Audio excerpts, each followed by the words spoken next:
Hi friends, நம்ம விஜய் மல்லி ஸ்டோரியில் நம்ம எதிர்பார்த்தது ஒன்று தாங்க. இப்போ பார்த்தீங்கன்னா இப்போ விஜய் மல்லியை தேவையில்லாமல் இந்த கோர்ட்டு கேஸு நல்லா அலைய வச்சுட்டாங்க. ஆனால் இன்னும் உண்மையாக பண்ணவங்க யார்? இப்போ சுடர் உயிரோட தான் இருக்காங்களா அப்படிங்கிறது இன்னொரு பட்சம். ஆனாலும் இந்த கேஸுக்கு சம்மந்தப்பட்டவங்க யாராக இருப்பாங்க அப்படிங்கிற மாதிரி நிறைய டவுட் இருக்குது. ஸோ அந்த வழியில் தான் பார்த்தீங்கன்னா இப்போது இவர் அதாவது ரகு அரெஸ்ட் பண்ணியிருக்காங்க. அதுவும் மெயினாக அந்த போலீஸ் இன்ஸ்பெக்டர் கூட ஒர்க் பண்ற ஒரு பர்சன் தான் சொல்றாங்க. இந்த மாதிரி ரகு பாத்தீங்கன்னா ராஜி கூட தொடர்பு இருக்கு அப்படிங்கிற மாதிரி சொல்றாங்க. ரகுவை அந்த மாதிரி கூட்டிட்டு விசாரணை பண்ணிட்டு இருக்காங்க. கூட்டிட்டு விசாரணை பண்ணும் போதுதான் பாத்தீங்கன்னா இந்த விஷயத்தை தெரிய வந்ததுக்கு அப்புறமா அவங்கள கூட்டிட்டு போயிட்டு ஸ்டேஷன்ல அடைச்சு வச்சுட்டு அவங்கள போட்டு லட்டி போட்டு அடின்னு அடிக்கிறாங்க. கண்டிப்பா அடுத்தது ராஜி தான் நிப்பாங்க அப்படிங்கிற மாதிரி தான் தெரியுது. ஏன்னா ராஜிக்கு ரகுக்கும் இந்த கேஸ்ல சம்பந்தம் இருக்கு அப்படிங்கிறது ஏதாவது ஒரு விஷயம் அவங்களுக்கு தெரிஞ்சிருக்கும். அதுவும் பார்த்தீங்கன்னா அவங்க சொல்லியும் காமிக்கிறாங்க.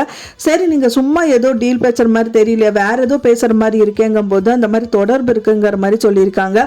அதனாலேயே பார்த்தீங்கன்னா ராஜி கண்டிப்பாக திரும்பவும் பார்த்தீங்கன்னா ராஜியும் அழைக்கிறதுக்கு நிறையவே பாசிபிலிட்டிஸ் இருக்கு. இதில் கதிரேஷன் திரும்பவும் வருவாங்களா ஜெயிலுக்கு அப்படிங்கிற மாதிரியெல்லாம் நிறைய விஷயங்கள் இருக்கு.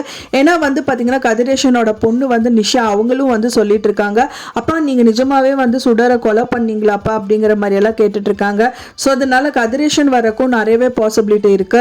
ஸோ அதனால விஜய் மல்லி தப்பிச்சிருவாங்களா அப்படின்னா தப்பிக்க விடுவாங்களா அப்படிங்கிற மாதிரி தான் கேள்வி வருது. ஏன்னா இந்த தீபிகாக்கு மெயினா மல்லியை கூட்டிட்டு ஜெயில வைக்கணும். அவங்க இல்லாத ஒரு கேஸை இவங்க மேல போடணும். இவங்களுக்கு பனிஷ்மெண்ட் கொடுக்கணும். மெயினா அவங்க தம்பி இறந்ததுக்கு இவங்க காரணம் தான் அப்படிங்கிற மாதிரி அவங்க ஜோடிச்சுட்டு இருக்காங்க கேஸை. ஸோ ஆனா நிறைய பேர் சிக்கிறதுனால ஸோ இவங்க தப்பிச்சிருவாங்களா இல்ல திரும்ப இவங்க அதுக்கு தகுந்த மாதிரி ஏதாவது ஒரு விஷயத்துல இவங்களை மாட்டி விடுவாங்களாங்கிற மாதிரி நிறைய விஷயங்கள் இருக்கு. ஸோ இதுல ஒண்ணுதான் மல்லி விஜய் ஸ்டேஷனுக்கு வர சொல்றது, அப்புறம் பாத்தீங்கன்னா கைரேகை வைக்க சொல்றதுங்கிற மாதிரி நிறைய விஷயங்கள் பண்ணியிருக்காங்க. கைரேகையும் வச்சிருக்காங்க. ஸோ அதனால இவங்க கைரேகை அதாவது மல்லியோட கைரேகை எடுத்துட்டு போயிட்டு அங்கேயே வேற ஏதாவது விஷயங்கள் ஏதாவது பண்றதா இருக்கலாம். ஒரு சமயம் மல்லி தான் பண்ணாங்கிற மாதிரி ஏதாவது ஒரு விஷயங்கள் பண்ணிட்டு மல்லியை அரெஸ்ட் பண்றதுக்கு பாசிபிலிட்டிஸ் இருக்கு. ஸோ என்ன பண்ண போறாங்க அப்படிங்கிறது தான் பெரிய பெரிய ட்விஸ்டா இருக்கு. இந்த இதுக்கு மத்தியில் இப்போ ரகு சிக்கியிருக்காரு. ஸோ அதனால என்னதான் பண்ண போறாங்க அப்படிங்கறது வெயிட் பண்ணி தான் பார்க்கணும். நீங்க என்ன நினைக்கிறீங்க அப்படின்னு சொல்லிட்டு உங்களோட தகவலை மறக்காம எனக்கு கமெண்ட்ல ஷேர் பண்ணுங்க. நான் சொன்ன இந்த தகவல் உங்களுக்கு பிடிச்சிருந்தா ஃப்ரெண்ட்ஸ் மறக்காம லைக் பண்ணுங்க, ஷேர் பண்ணுங்க, கமெண்ட் பண்ணுங்க, சப்ஸ்கிரைப் பண்ணுங்க. மேலும் இன்னொரு மல்லி சீரியல் அப்டேட்டோட நெக்ஸ்ட் மீட் பண்றேன். தேங்க்ஸ் ஃபார் வாட்சிங் மை டியர் ஃப்ரெண்ட்ஸ். நெக்ஸ்ட் வீடியோல பார்க்கலாம்.